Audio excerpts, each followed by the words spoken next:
All today we are going to discuss about retrocuspid papilla.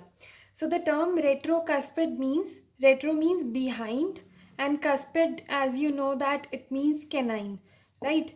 So behind the canine there is a papillary growth, or you can say a papilla, right? So small elevated nodule located on the lingual mucosa of the mandibular cuspid, right? Lingually it is present, means behind, it is behind the canine, it is present basically, and more precisely behind the mandibular cuspid. So now the clinical features, this growth, this nodule is basically very soft, well circumscribed and sessile. It is not having any stalk, right? A mucosal nodule it is basically, right? It is commonly bilaterally present, right? The location, as we know, that it is lingual to the mandibular cuspid or canine, right? Between free gingival margin and mucogingival junction, right? In between it is present. It is more common in children, and the incidences are more in females than in males, right?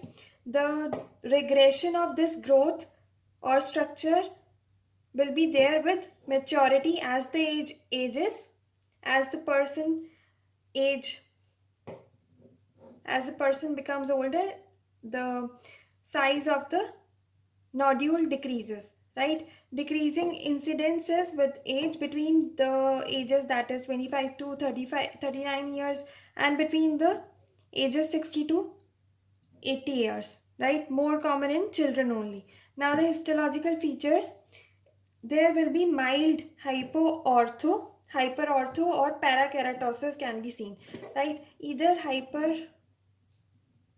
hyperorthokeratosis